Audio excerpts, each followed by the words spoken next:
Yeah. Okay. What is going on, guys? It's your boy Dreamer from GotBetterBeats.com, and I'm sounding a little boxy, but I'm pretty sure it's because of the little situation. I don't have the proper acoustics ahead of me, so I use headphones like that. But just got a few different updates to get into, and right now, I think this is going to be the best angle for where I am. I'm in a really tight spot using that sunlight from the window, which seems to be the best because at night, the little small little key lights that I do have, maybe have me looking like I'm recording on a flip phone sometimes. So I gotta get better with that. So make sure you guys subscribe, like, and comment. So one of the things I wanted to do was I wanted to go over the mix that I had for one of the new beats that I have called Ground Zero. Let me let you guys hear it. Oh no, that's not a new beat. I'm sorry. It's not a Ground Zero. I went to this one. It's Go Mode. I'm sorry. I'm tripping.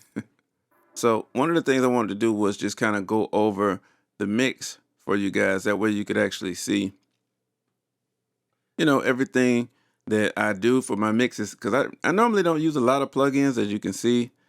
I don't have a lot of plugins. Mostly, if one of the main things I do, I try to do like EQ. I have a process. Okay.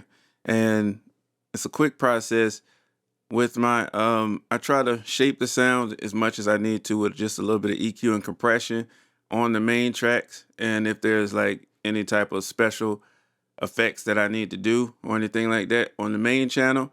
And usually my heavy lifting is done on the buses because I like to glue everything together. So let's just get into it. I want to make this real quick, and plus I just want to make sure that my camera's doing good, because I think when I start doing the machine videos, I think, doing stuff like hands-on equipment, it makes it better when you actually can see what I'm doing. So let's make this real quick. Let's see what we have.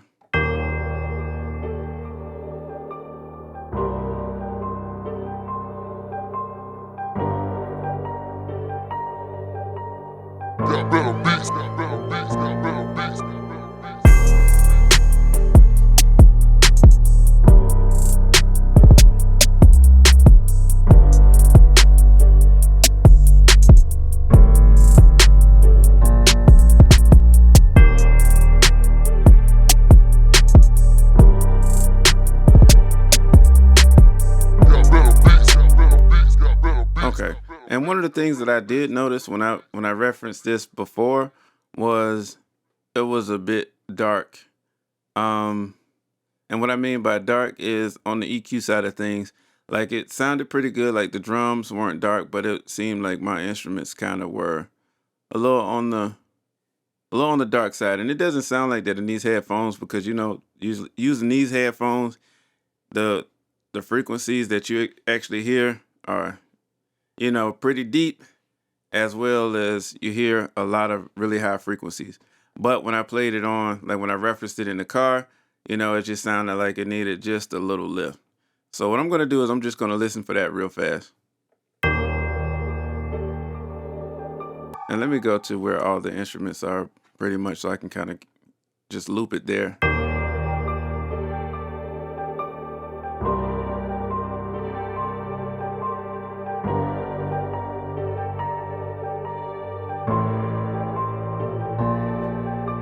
And as you can see, is I upgraded to the SSL Complete plugin edition. And this not only has all the SSL plugins, but it has a couple Harrison Mixbus plugins, as well as all the Slate plugins, because I was already a Slate user already. So kind of making that jump, man, it made a lot of sense because SSL plugins are really nice. It seems like they put a lot of craftsmanship in their plugins. I don't have a lot of experience with them, so I can't really tell you what's my favorite and what's my go-to right now. But what I can tell you is they do have nice plugins. So let's listen to everything in context, and then I'll start breaking everything down one by one. I just wanted to address that one issue.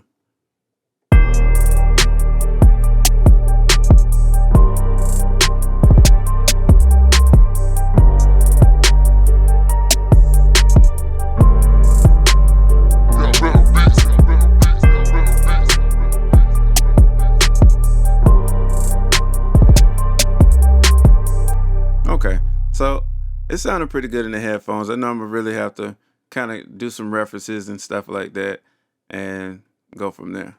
So, okay, so let's get into it. So, the first sound that I have is a Contact 7 sound, and it's pretty much, I think this is from 40's own keys.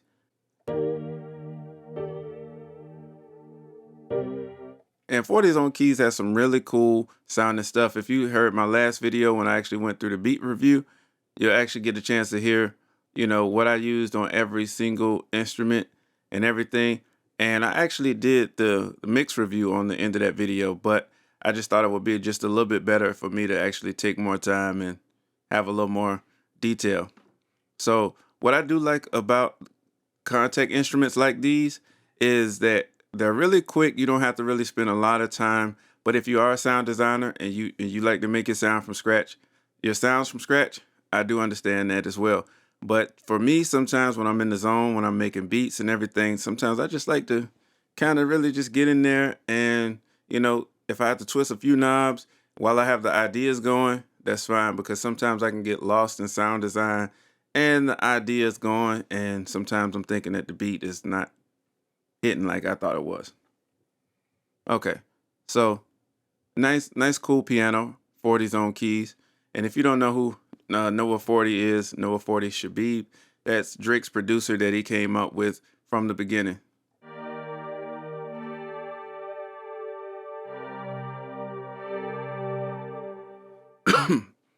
Okay, and I have a Massive X right here, and I meant to say on the 40's keys, the only thing I do have on that is the Magic Switch. And the Magic Switch is like a chorus plugin, but it's a nice, soft, subtle chorus. It's really nice and it also has a mix knob. And you can barely hear the difference. If you're listening to this on your phone or something like that, you might not be able to hear the difference. But if you are listening to this with headphones, you can be able to hear the difference. So let me turn it off and then I'll engage it halfway through.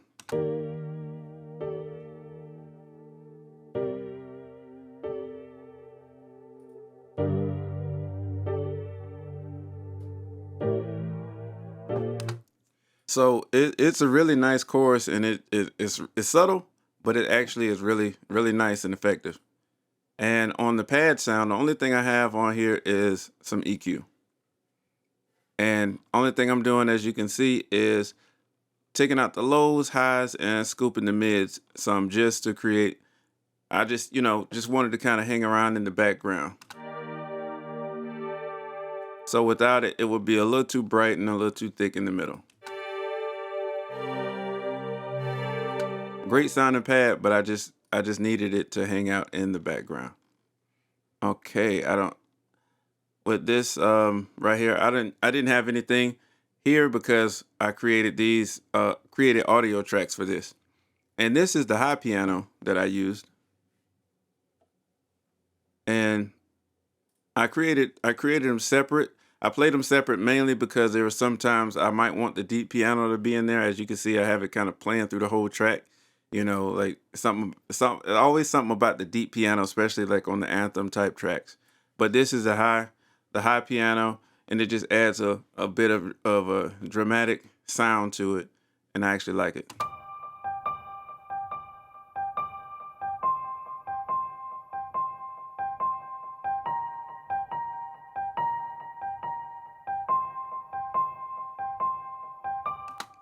Okay, and I also have the deep part of the piano here.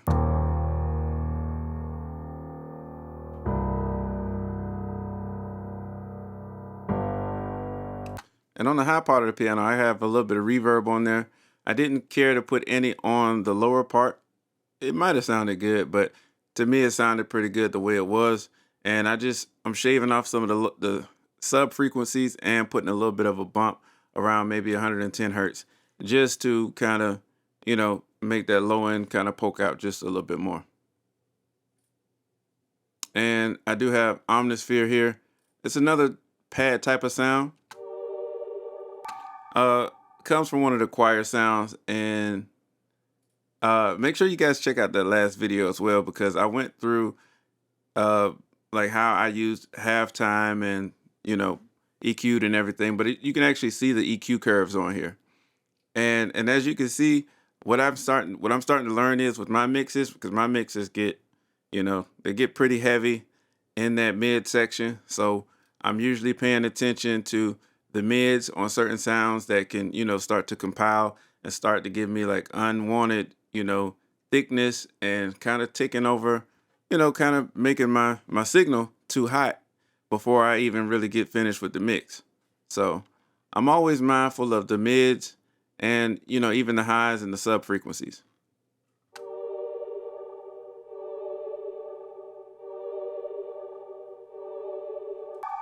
So I'll let you hear what that sounds like without these effects on there,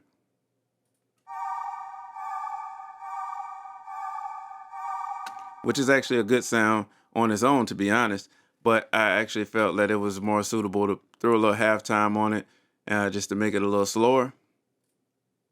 And this right here is just a tubular bell, and I just rolled off some of the high end on it because I just, it's a, you know, just a sample I had, and I think a Metro Boomin pack. So I didn't do anything too special to it. It sounded pretty good. It does sound like a digital bell, but it's fine. It fits in the mix pretty well. So with the drums, let's see. I'll let you hear the drums together, and also like because I only did a couple things to a few different drums, and I'll explain that because my drums are here.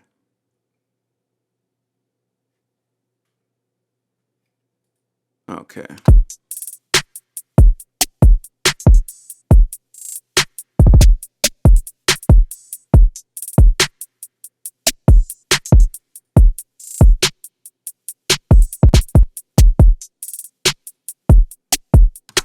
Okay, and I kept the drums pretty simple, and because I had in mind it was almost like that mid 2000s type of hip hop, you know, type of feel.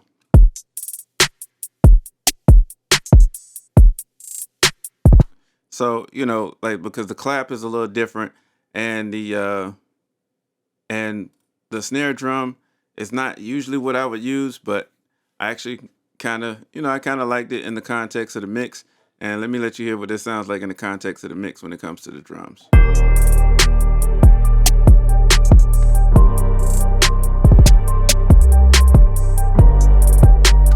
Okay, so what I'm going to do is I'm going to go over the bus, but first, just going to let you guys know, like with the clap, I I did I did make it poke out a little bit on the higher end and took out some of the lower ends because I didn't want it to be such a thick sounding clap because sometimes, you know, you know, if a clap is too thick, it kind of takes up too much room in the mix.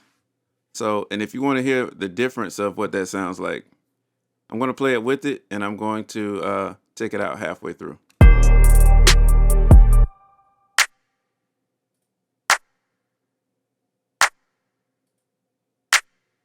So it almost seems like, when I do add my EQ moves, that it perks it up just a little bit because it sounds the same, but it just gives it just a little, just gives a little bit of poke on that high end.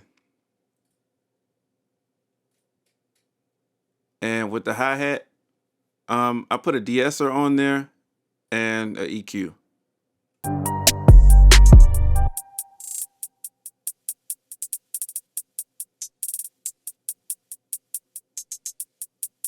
And sometimes with the digital hi-hats, I kind of shave off that very top because it's something about it. Maybe it might be these headphones because with these headphones you can really hear pretty high, and it gets a little harsh when you turn it up. So I put the de-esser on it first, and then I put a little bit of bump right here at about 3K, and just actually rolled it off. And actually, I don't know if that does anything, but sometimes I experiment a little bit. All right. Okay, and I'm gonna skip this because this is the 808. We'll go to the kick, and the kick is pretty dope. It took me a minute to find the right kick to really get it to sit in the mix, I use one of my kicks in my packs.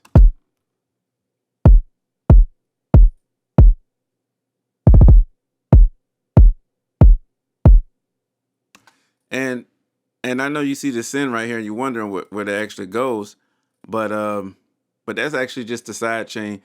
I actually had the kick going to this effects bus with Camel Crusher and the Pro EQ, but it was, it was just doing a little overkill. It actually sounded good, so that might be something good if if you have a kick that you need to kind of add a little crunch to, and a little and a little body.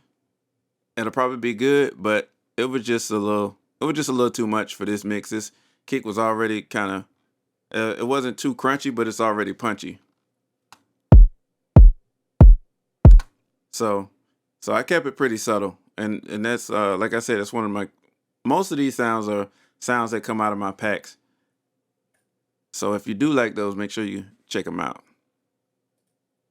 I do have a couple free packs, by the way.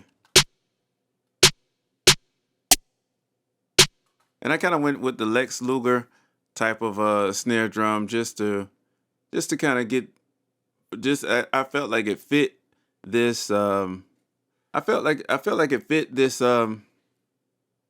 just the whole just the whole vibe of the track. And I do have a little EQ on there, and shaving off some of the lows, uh actually dipping out some of the high mids. I would say this is pretty much like just a mix between the low mids and the high mids, a little scoop out, and a little boost on the highs, and a little roll off and a lift at the same time on there as well. Mainly because it started without it, it's a little thick, and I'll let you hear it. So making these moves just seemed like the right. It seemed like it fit right in the mix at that point. So I'm gonna play it with it, and I'll bring it out.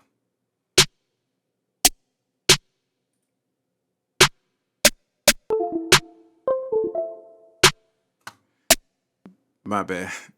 But as you can see, it's almost the same.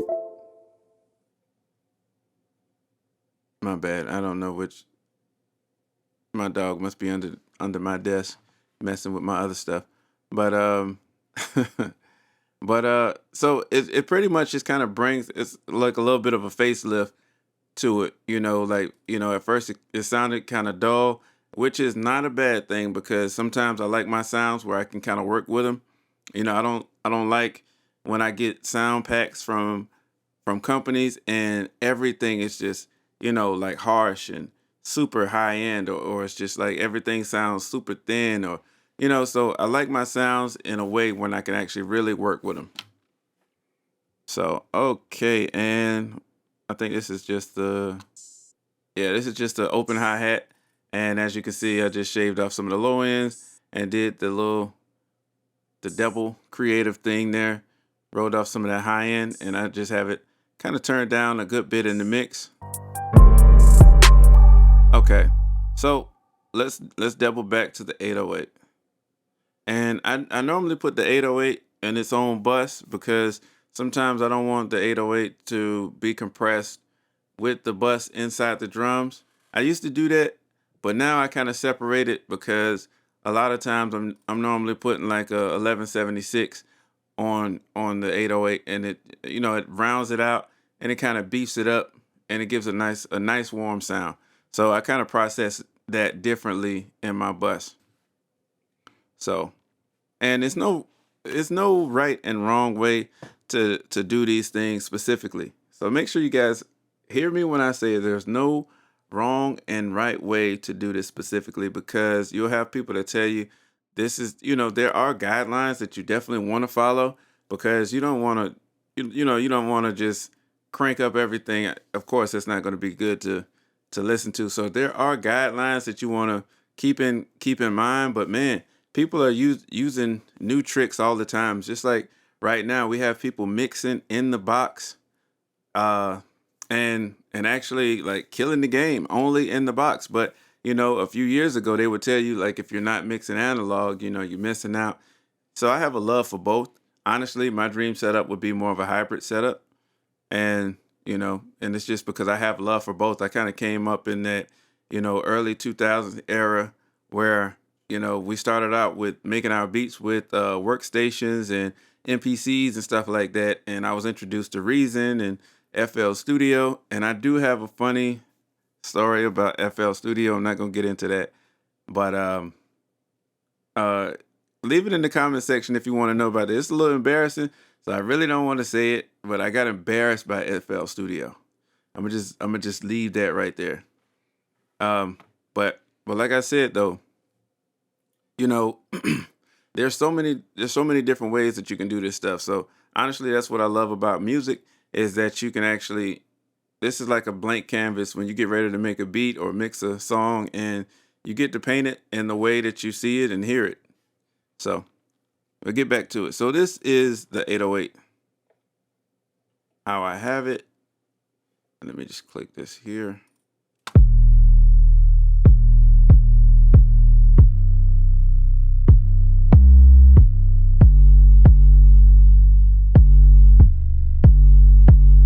And man, that honestly, that sounds really good. I love the way the 808, this 808 sounds in particular. This is one of the ones I have in my pack. It's called Metro. Oh no, that's not it. That's the it's this one right here. And so if you do get one of my packs, just realize that this is probably one of the only drums that you would have to transpose to -5. I need to fix that. Cause I try to fix everything to C. But so this is the cheat code if you do get my if you actually get my pack this. And so it has an actual kick in it, but I still like to layer it with my kicks and just, use that side chain because it has a nice sound to it. So with this, I added in the the vintage drive from SSL, which I actually like the way that sounds.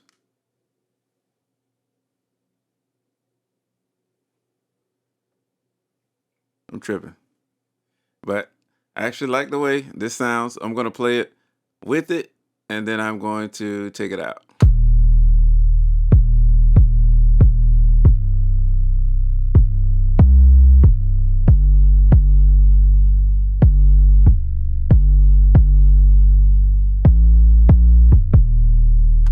So honestly, I can't even explain what it does, but like if this is like the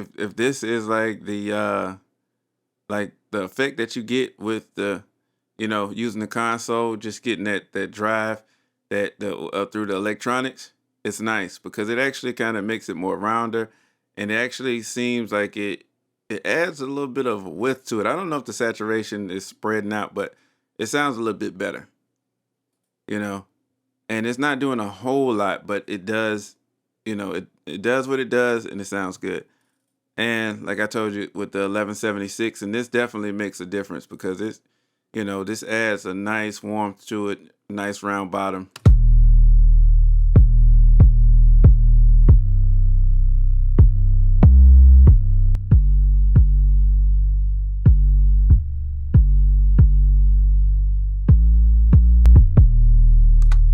So I know that you heard that. I think anybody would be able to hear the difference in that. It sounds like this Black 76 actually gives it life. And I normally, and Waves has it as well. There's a lot of different emulations of the 1176. I have a few of them. Lately, I just kind of like the way the T-Rex one makes the bass sound in particular. And, it's kind of dope. So, and I don't think I went over the excuse me, the the drum bus. So what I'm gonna do is I'm gonna play it, and I have the vintage drive as well.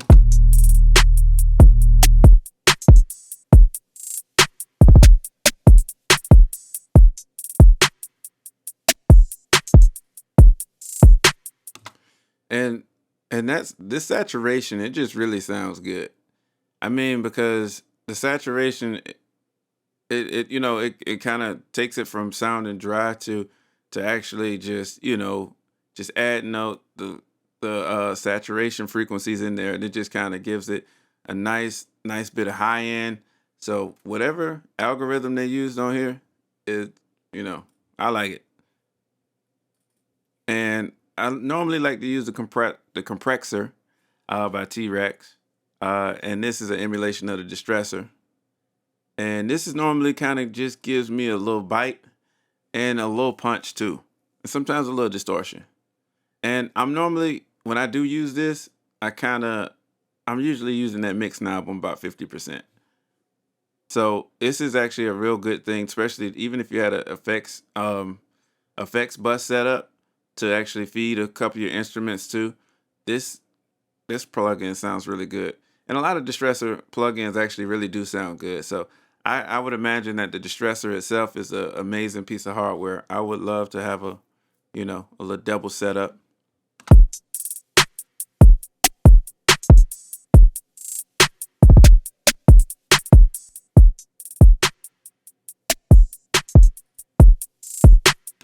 So as you can see, this actually adds, it's adding a little more volume, but it's also adding a little bit of grit too, just to really, so it's almost complementing each other with having that vintage drive and having that the compressor. I could have put a little EQ on there, but I didn't really didn't feel like it needed it. And outside of that, the main thing I have is just like my transition effects sounds, which are there's a siren and a cymbal.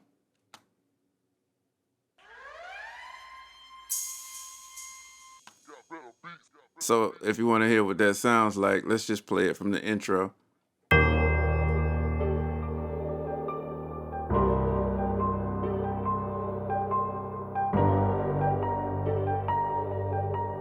Got better beats, got better beats, got better beats, got better beats.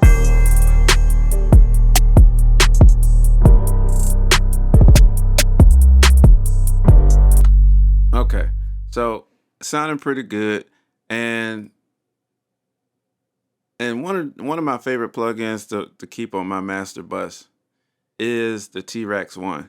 And I know y'all see me using a lot of T-Rex. I like, like I don't use a lot of plugins, as you can see, mainly on my on my in the tracks.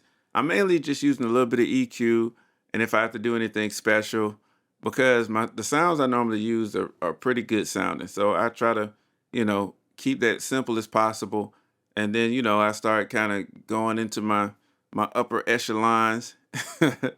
I go into my upper echelons in the on the buses, and then that's when I get into my mains, and I don't use a lot of plugins on my main chain either. I used to, and I used to kill the dynamics in my mix sometimes. So, but if you don't know about this plugin, it's dope. It's what I'm saying. It's almost like the SSL Fusion, like just like a mastering processor where you can just, you can if you want to add a little air, a little focus, which is like the upper mids. The body is like the lower mids. You get the bass punch, analog, and transients, and you can add a little extra volume here, a little bit of stereo width. So it's pretty nice. So, but this actually does really help you. Like if you have a good balance in your mix, this can kind of help you kind of glue everything together and kind of, just add some cohesiveness with adding air to everything, a little focus, body, a little analog sound. So, and outside of that, I just have the L2, and just I normally bring out the out ceiling to -1 so I can make sure that I'm not clipping. And I'm normally I'm trying not, you know what I'm saying, like I'm not trying to get more than like, you know, -3 on my gain reduction, and with this one it might be I might be kissing it a little bit.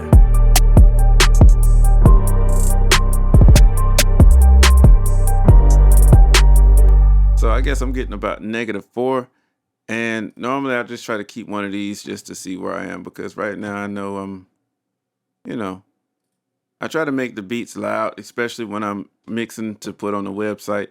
Because if you're in a pool of beats and you got people that's, you know, like the beats are sounding good and they loud, you need to make sure that you get your levels up.